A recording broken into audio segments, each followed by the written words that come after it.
नमो नमः।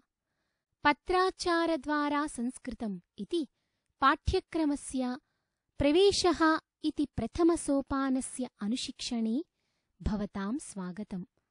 अद्य वयं षष्ठपाठस्य षष्ठं भागं पश्यामः। अस्मिन् भागे सर्वनामशब्दानां तृतीया विभक्तिं पठामः।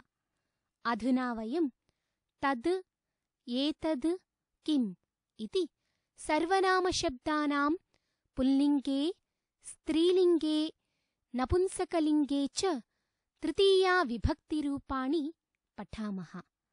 आदौ तद् इति सर्वनामशब्दस्य त्रिषु लिङ्गेषु तृतीया विभक्तिरूपाणि पठामः।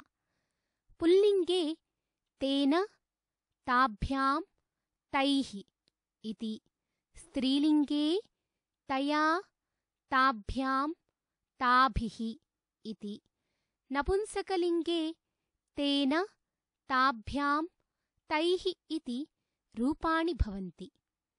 अधुना तद् इति पुल्लिङ्गसर्वनामशब्दस्य तृतीया विभक्तिं पश्यामः। एतानि वाक्यानि अवधानेन पश्यन्तु। अत्र एकः दण्डः अस्ति। आरक्षकः तेन ताडयति। अस्मिन् चित्रे पश्यन्तु, द्वौ घटौ स्तः। महिला ताभ्यां जलम् आनयति। अस्मिन् चित्रे वानराः सन्ति। तैः जलं पीयते। अत्र दण्डः, घटौ, वानराः इति पुल्लिङ्गसंज्ञाशब्दाः सन्ति। तेन, ताभ्यां, तैः इति, तद् इति पुल्लिङ्गसर्वनामशब्दस्य तृतीया विभक्तेः रूपाणि सन्ति। इत्थं तद् इति सर्वनामशब्दस्य पुल्लिङ्गे तृतीया विभक्तौ एकवचने तेन, द्विवचने ताभ्यां, बहुवचने च तैः इति रूपाणि भवन्ति। तेन इत्युक्ते उससे, ताभ्याम् इत्युक्ते उन दोनों से, तैः इत्युक्ते उन सबसे। प्रियच्छात्राः, अधुना वयं तद् इति स्त्रीलिङ्गसर्वनामशब्दस्य तृतीया विभक्तेः रूपाणि पठामः। एतानि वाक्यानि पश्यन्तु। माला अस्ति। पुरोहितः तया देवम् अलङ्करोति। पश्यन्तु, अस्मिन् चित्रे छात्रे स्तः। ताभ्यां सह अध्यापिका भाषते। अस्मिन् चित्रे द्विचक्रिकाः सन्ति। पश्यन्तु, ताभिः बालिकाः विद्यालयं गच्छन्ति। एतेषु वाक्येषु माला, छात्रे, द्विचक्रिकाः इति स्त्रीलिङ्गसंज्ञाशब्दाः सन्ति। तया, ताभ्यां, ताभिः इति, तद् इति स्त्रीलिङ्गसर्वनामशब्दस्य तृतीया विभक्तौ रूपाणि सन्ति। येषाम् अर्थः क्रमशः तया, उससे, ताभ्यां, उन दोनों से, ताभिः, उन सबसे इति भवति। इदानीं तद् इति सर्वनामशब्दस्य नपुंसकलिङ्गे तृतीया विभक्तेः रूपाणि पठामः। एतानि वाक्यानि सावधानेन पश्यन्तु। धनम् अस्ति। तेन युवती वस्तूनि क्रीणाति। चित्रं पश्यन्तु। अत्र नेत्रे स्तः। महिला ताभ्यां दर्पणं पश्यति। पुष्पाणि सन्ति। तैः भक्तः देवं पूजयति। अत्र धनं, नेत्रे, पुष्पाणि इति नपुंसकलिङ्गसंज्ञाशब्दाः सन्ति। तेन, ताभ्यां, तैः इति, तद् इति नपुंसकलिङ्गसर्वनामशब्दस्य तृतीया विभक्तिरूपाणि सन्ति। तेन इत्युक्ते उससे, ताभ्याम् इत्युक्ते उन दोनों से, तैः इत्युक्ते उन् सब्से। अत्र अवधातव्यं तद् इति सर्वनामशब्दस्य पुल्लिङ्गे नपुंसकलिङ्गे च तृतीया विभक्तौ समानानि रूपाणि भवन्ति। प्रियच्छात्राः, अधुना एतद् इति सर्वनामशब्दस्य त्रिषु लिङ्गेषु तृतीया विभक्तेः रूपाणि पठामः। पुल्लिङ्गे एतेन, एताभ्याम्, एतैः इति, स्त्रीलिङ्गे एतया, एताभ्याम्, एताभिः इति, नपुंसकलिङ्गे एतेन, एताभ्याम्, एतैः इति। इदानीम् एतद् इति पुल्लिङ्गसर्वनामशब्दस्य तृतीया विभक्तिं पठामः। एतानि उदाहरणानि पश्यन्तु। एषः चमसः अस्ति। माता एतेन भोजनं परिवेषयति। एतौ दीपौ स्तः। एताभ्यां प्रकोष्ठे प्रकाशः भवति। एते चषकाः सन्ति। जनाः एतैः जलं पिबन्ति। अत्र चमसः, दीपौ, चषकाः इति संज्ञाशब्दाः सन्ति। एतेन, एताभ्याम्, एतैः इति एतद् इति पुल्लिङ्गसर्वनामशब्दस्य तृतीया विभक्तेः रूपाणि सन्ति। एतेन इत्युक्ते इससे, एताभ्याम् इत्युक्ते इन दोनों से, एतैः इत्युक्ते इन सबसे इति हिन्द्यामर्थाः। अधुना एतद् इति स्त्रीलिङ्गसर्वनामशब्दस्य तृतीया विभक्तिं पठामः। एतानि वाक्यानि पश्यन्तु। एषा मापिका अस्ति। एतया वस्त्रस्य मापनं भवति। एते दूरवाण्यौ स्तः। एताभ्यां नेतारौ भाषेते। एताः मौक्तिकमालाः सन्ति। एताभिः महिलाः अलङ्कुर्वन्ति। अत्र मापिका, दूरवाण्यौ, मौक्तिकमालाः इति स्त्रीलिङ्गसंज्ञाशब्दाः सन्ति। एतया, एताभ्याम्, एताभिः इति एतद् इति स्त्रीलिङ्गसर्वनामशब्दस्य तृतीया विभक्तेः रूपाणि सन्ति। एतया इत्युक्ते इससे, एताभ्याम् इत्युक्ते इन दोनों से, एताभिः इत्युक्ते इन सबसे इति हिन्दीभाषायाम् अर्थाः भवन्ति। एतावत्पर्यन्तम् एतद् इति सर्वनामशब्दस्य पुल्लिङ्गे तृतीया विभक्तिरूपाणि, स्त्रीलिङ्गे तृतीया विभक्तिरूपाणि च पठितानि। अधुना नपुंसकलिङ्गे तृतीया विभक्तेः रूपाणि कथं भवन्ति इति पठामः। मित्राणि, इदानीम् एतद् इति सर्वनामशब्दस्य नपुंसकलिङ्गे रूपाणि पठामः। एतेन, एताभ्याम्, एतैः इति तृतीया विभक्तौ रूपाणि भवन्ति। अत्र पश्यन्तु। एतद् इति सर्वनामशब्दस्य तृतीया विभक्तौ पुल्लिङ्गे नपुंसकलिङ्गे च समानानि रूपाणि भवन्ति। एतेन अर्थात् इससे अथवा इसके द्वारा, एताभ्याम् अर्थात् इन दोनों से अथवा इन दोनों के द्वारा, एतैः अर्थात् इन सबसे अथवा इन सबके द्वारा इति हिन्द्यर्थाः भवन्ति। प्रियच्छात्राः, एतानि वाक्यानि पश्यन्तु। एतत् सङ्गणकम् अस्ति। छात्राः एतेन पठन्ति। एते नेत्रे स्तः। सः एताभ्यां दृश्यं पश्यति। एतानि वाहनानि सन्ति। एतैः गमनम् आगमनं च भवति। अत्र एतेन, एताभ्याम्, एतैः इति एतद् सर्वनामशब्दस्य तृतीया विभक्तौ नपुंसकलिङ्गस्य रूपाणि सन्ति। एतावत्पर्यन्तम् एतद् इति सर्वनामशब्दस्य पुल्लिङ्गरूपाणि, स्त्रीलिङ्गरूपाणि, नपुंसकलिङ्गरूपाणि च पठितानि। इदानीं किम् इति मकारान्तसर्वनामशब्दस्य तृतीया विभक्तिं पठामः। किम् इत्यस्य त्रिषु लिङ्गेषु तृतीया विभक्तिरूपाणि एवं भवन्ति। केन, काभ्यां, कैः इति पुल्लिङ्गे, कया, काभ्यां, काभिः इति स्त्रीलिङ्गे, केन, काभ्यां, कैः इति नपुंसकलिङ्गे रूपाणि भवन्ति। प्रथमं किम् इति मकारान्तसर्वनामशब्दस्य तृतीया विभक्तौ पुल्लिङ्गे रूपाणि पश्यन्तु।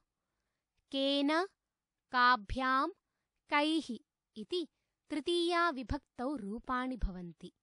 केन अर्थात् किस्से अथवा किसके द्वारा, काभ्याम् अर्थात् किन दोनों से अथवा किन दोनों के द्वारा, कैः अर्थात् किन सबसे अथवा किन सबके द्वारा इति हिन्द्यर्थाः भवन्ति। अधुना वाक्येषु एतेषां प्रयोगः कथं भवति इति पश्यन्तु। यथा मार्गारक्षकः हस्तेन मार्गान् दर्शयति। मार्गारक्षकः केन मार्गान् दर्शयति? चालकः हस्ताभ्यां यानं चालयति।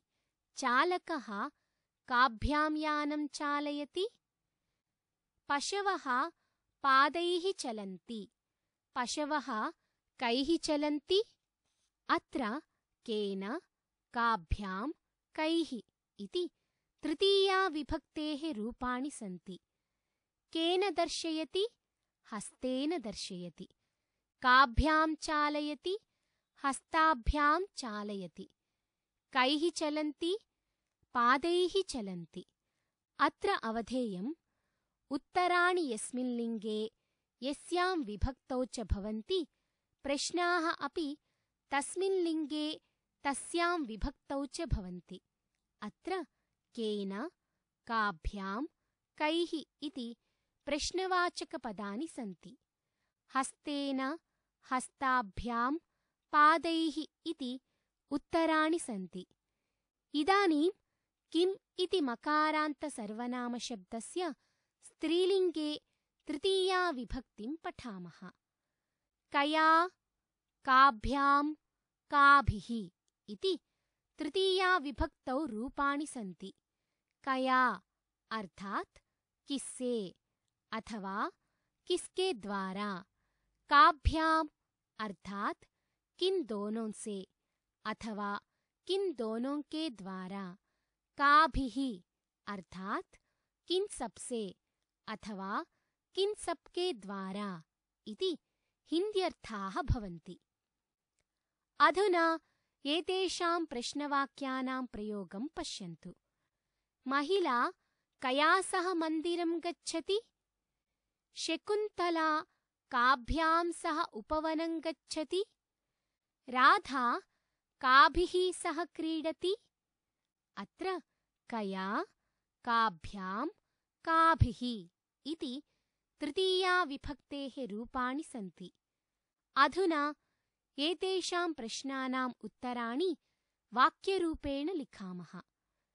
महिला सख्या सह मन्दिरं गच्छति। शकुन्तला सखीभ्यां सह उपवनं गच्छति। राधा सखीभिः सह क्रीडति। अत्र सख्या, सखीभ्यां, सखीभिः इति तृतीया विभक्तेः रूपाणि सन्ति।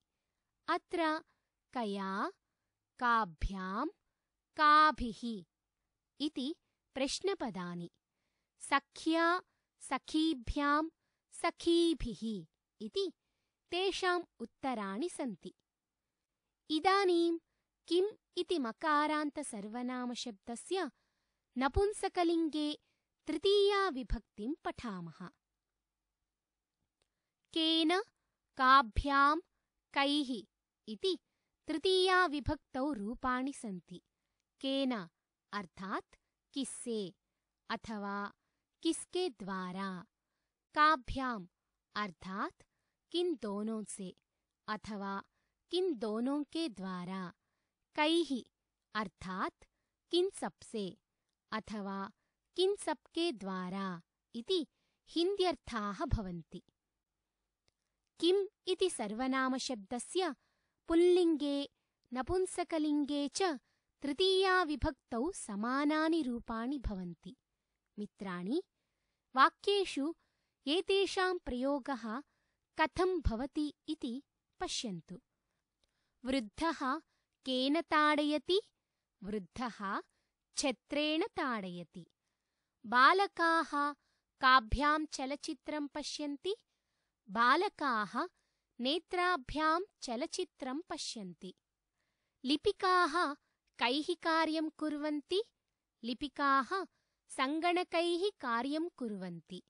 अत्र केन, काभ्यां, कैः इति नपुंसकलिङ्गस्य प्रश्नाः सन्ति। तृतीया विभक्तेः रूपाणि च सन्ति। छत्रेण, नेत्राभ्यां, सङ्गणकैः इति उत्तररूपेण सन्ति। एतानि अपि नपुंसकलिङ्गस्य तृतीया विभक्तेः रूपाणि सन्ति। अधुना अस्मद् इति सर्वनामशब्दस्य तृतीया विभक्तिं पठामः। अस्मद् सर्वनामशब्दः त्रिलिङ्गकः अस्ति, अर्थात् अस्य त्रिषु लिङ्गेषु समानानि रूपाणि भवन्ति। मया, आवाभ्याम्, अस्माभिः इति। तृतीया विभक्तौ रूपाणि सन्ति मया अर्थात् मुझसे अथवा मेरे द्वारा, आवाभ्याम् अर्थात हम दोनों से अथवा हम दोनों के द्वारा, अस्माभिः अर्थात हम सबसे अथवा हम सबके द्वारा इति हिन्द्यर्थाः भवन्ति। एतानि वाक्यानि अवधानेन पश्यन्तु। मया सह मम मित्रम् अटति।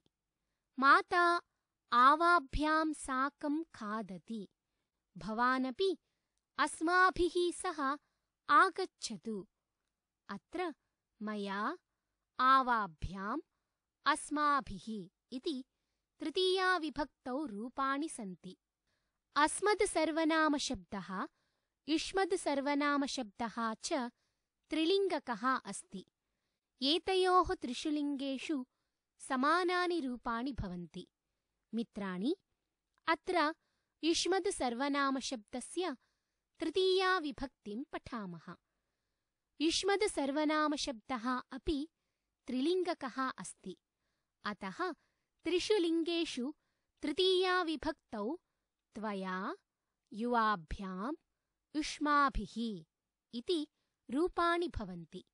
त्वया अर्थात् तुझसे अथवा तुम्हारे द्वारा, युवाभ्याम अर्थात तुम दोनों से अथवा तुम दोनों के द्वारा, युष्माभिः अर्थात तुम सबसे अथवा तुम सबके द्वारा इति हिन्द्यर्थाः भवन्ति।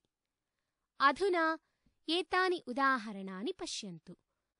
त्वया सार्धं मम मैत्री अस्ति। युवाभ्यां साकं भगिनी आगच्छति। युष्माभिः सह अतिथयः गच्छन्ति। अत्र त्वया, युवाभ्यां, युष्माभिः इति तृतीया विभक्तौ रूपाणि सन्ति।